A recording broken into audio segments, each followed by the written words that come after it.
प्रिय छात्र एवं छात्राओं, आज शास्त्रीय द्वितीय खंड अनिवार्य द्वितीय पत्र हिंदी निर्मल के बलराम महात्मा गांधी की आत्मकथा का एक छोटा सा अंश है जो निबंधमाला नामक निबंध संग्रह में एक विचारात्मक निबंध के रूप में संकलित है, जिसका शिल्प कथात्मक है। महात्मा गांधी हमें समझाने की कोशिश की है कि निर्मल के बलराम होते हैं, अर्थात आपत्ति विपत्ति में पड़े हुए असहाय जनों की रक्षा ईश्वर द्वारा होती है। ईश्वर दयालु हैं, वह करुणा सिंधु और दीनबंधु हैं। अतएव आपत्तिग्रस्त मनुष्य जब विनयपूर्वक उसे पुकारता है तो वह सुनकर आपत्ति से वार लेता है और आस्तिक व्यक्तियों में ईश्वर की करुणा के प्रति अत्यधिक संवेदनशीलता होती है और वही नास्तिक व्यक्ति ईश्वर की ओर से उदासीन होते हैं। वे ईश्वर की अदृष्ट करुणा को महज संयोग की संज्ञा देकर तुष्ट हो जाते हैं। नास्तिकों की बुद्धि भौतिकवादी जीवन दर्शन से ग्रस्त होती है, जबकि आस्तिक जन मन अत्यधिक विचारधारा से सम्मिलित होता है। कभी कभी जीवन में आपत्ति सहसा हमारे ऊपर मंडराने लगती है और ऐसे समय में किसी न किसी तरह ईश्वर अपनी अदृश्य शक्ति द्वारा हमें उस आपत्ति का शिकार होने से बचा लेते हैं। किसी आपत्ति से छुटकारा पा लेने पर नास्तिक लोग समझते हैं कि वह संयोगवश बच गए, किंतु नास्तिक लोग मानते हैं कि उन्हें ईश्वर बचा लिया। किसी आपत्ति से छुटकारा पा लेने पर नास्तिक लोग समझते हैं कि वह संयोगवश बच गए, किंतु आस्तिक लोग यह अनुमान लगा सकते हैं कि उन्हें उनके धर्म ज्ञान तथा धर्माचरण के कारण और संयोग के फलस्वरूप ईश्वर ने उन्हें बचा लिया है। किंतु यह अनुमान उनका वास्तविक रूप से निराधार ही साबित होगा, क्योंकि संयम का अभिमान रखने वालों को संयम भी कितनी ही बार टूटते देखा गया है। सच तो यह है कि आपत्ति काल में व्यक्ति का धर्म ज्ञान भी व्यवहारतः असहाय होने लगता है।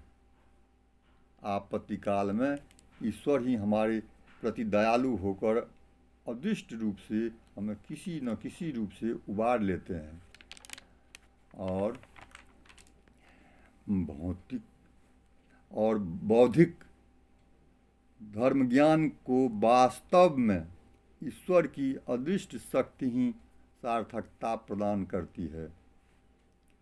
आस्तिकों के संयम और आत्मज्ञान की उपादेयता ईश्वर की दयालुता द्वारा ही सिद्ध होती है। आपत्ति काल में केवल शास्त्र ज्ञान द्वारा व्यक्ति अपनी रक्षा नहीं कर सकता। शास्त्र ज्ञान ईश्वर की अनुकंपा से ही फलीभूत होता है। गांधी जी अपने इस धारणा का औचित्य सिद्ध करने के लिए एक आपबीती घटना का विवरण प्रस्तुत करते हैं। यह लगभग सन 1890 की बात है, जब गांधी जी विलयित प्रवास में थे। उस समय उनकी उम्र लगभग 20 साल की रही होगी। पोर्ट स्मथ नाम का एक स्थान पर अंधारियों का एक दिवसीय सम्मेलन आयोजित किया गया था। इस सम्मेलन में गांधी जी और उनके एक हिंदुस्तानी मित्र को निमंत्रित किया गया था। पोर्ट्समथ को खलासियों का बंदरगाह कहा जाता है। वहाँ के घरों की स्त्रियां दुराचारणी थी। उन्हें वेश्या तो नहीं कहा जा सकता था, परंतु वे सदाचारणी नहीं थी। निमंत्रित अतिथि के रूप में गांधी जी और उनके मित्र को एक ऐसी ही स्त्री के घर ठहराया गया था।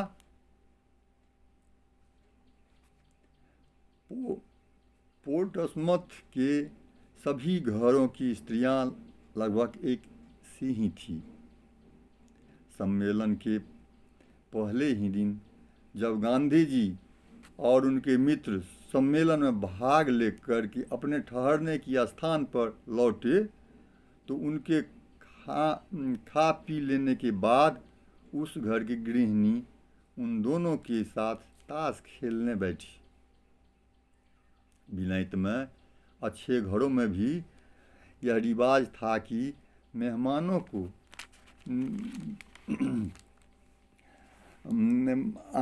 आब भगत के बाद घर की स्त्रियां उसके साथ ताश खेला करती थी।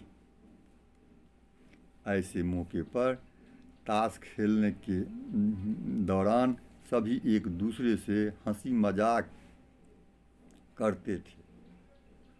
गांधी जी और उनके मित्र के साथ जब उनकी अति से महिला ताश खेलने बैठी, जब उनकी अतिथि महिला ताश खेलने बैठी तो उनके बीच विभत्स विनोद की हरकतें शुरू हुई। उस विनोद व्यवहार में गांधी जी भी रस लेने लगे। गांधी जी के मित्र ऐसे विनोद में बड़े पटु थे। गांधी जी भी शामिल हुआ। जब यह विनोद अत्यंत विकृत स्थिति पर उतर आया, बातों का विनोद कर्म के रूप में ढलने को हुआ, तो गांधी जी के मित्र ने गांधी जी को सावधान करते हुए उन्हें कहा,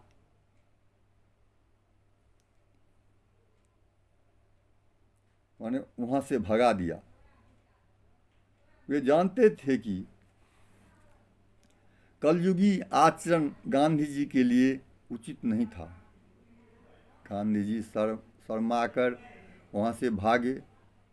उन्हें बड़ी ग्लानि होने लगी। अपनी माता को दिया हुआ वचन उन्हें याद ही आया। वे सावधान हो गए।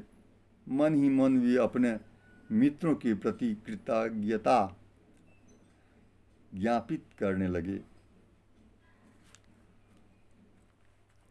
जिसने उन्हें पतन की गर्त से गिरने से पहले सतर्क कर दिया।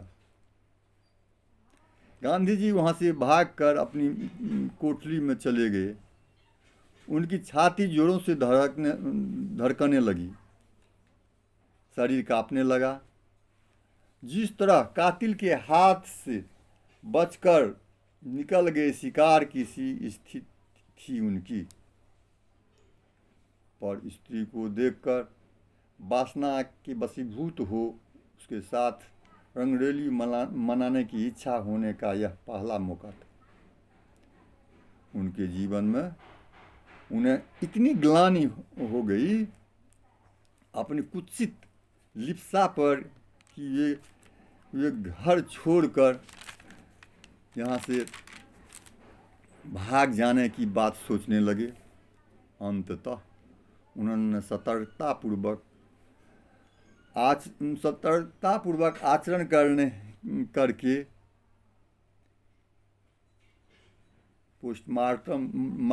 पोर्ट्समथ से जल्द विदा हो जाने का उन्होंने निर्णय किया और सम्मेलन के दूसरे दिन वहाँ से निकल गए। उनके मित्र कई दिनों तक पोर्ट्समथ में ही रहे। गांधी जी ने अपने अनुभव सिद्ध ज्ञान द्वारा हमें इस निबंध के माध्यम से यह संदेश दिया है कि ईश्वर की प्रार्थना, स्तुति अथवा उपासना अत्यंत सार्थक चीज है। ईश्वर की प्रार्थना उतनी ही सत्य है जितनी हमारी खाने पीने, उठने बैठने, चलने फिरने आदि की क्रियाएं। ईश्वर प्रार्थना ही सबसे बड़ा सत्य है। जीवन के अन्य व्यापार मिथ्या चीज है। ईश्वर की प्रार्थना अथवा उपासना महज वाणी का विलास नहीं है। यह कंठ से निकले हुए शब्दों का समुच्चय मात्र नहीं। प्रार्थना का उद्गम स्थल कंठ नहीं, हृदय प्रदेश है। हमारी हृदय बीना की तारों से निकली हुई प्रार्थना के स्वरों का प्रभाव अमोघ होता है। सच्ची प्रार्थना में केवल वाणी की ध्वनि नहीं होती, उसमें निर्मल हृदय का अद्भुत संगीत होता है। जिस स्वर गगन की राह से अदृश्य लोक तक पहुंच जाते हैं, जिससे हमें ईश्वर की कृपा प्राप्त होती है। सच्चे हृदय से की गई प्रार्थना एक ऐसी औषध है जो हमारे मन के समस्त विकारों को दूर कर हमें निर्बल बना डालती है। आवश्यकता केवल इस बात की है कि हमारी प्रार्थना में सच्चाई और विनम्रता हो। हम दीन भाव से ईश्वर के प्रति समर्पित होकर उसकी उपासना करें। यही संदेश इस निबंध से प्राप्त होने वाली प्रेरणा है। इस छोटे से कथात्मक निबंध को निर्मल के बलराम शीर्षक से अभिहित किया गया है। निबंध का अभिप्रेत ईश्वर की करुणा को, उसे प्राप्त होने वाली सहायता को रेखांकित करना है। गांधी जी ने आप बीती घटना का उल्लेख करते हुए यह दिखाया कि विपत्ति की घड़ियों में ईश्वर अदृष्ट प्रेरणाओं द्वारा हमारा मार्गदर्शन कर हमें संकटों को उबार लेता है। विपत्ति के सामने मनुष्य निर्मल हो जाता है। ऐसे निर्मल मनुष्य को राम से ही बल प्राप्त होता है।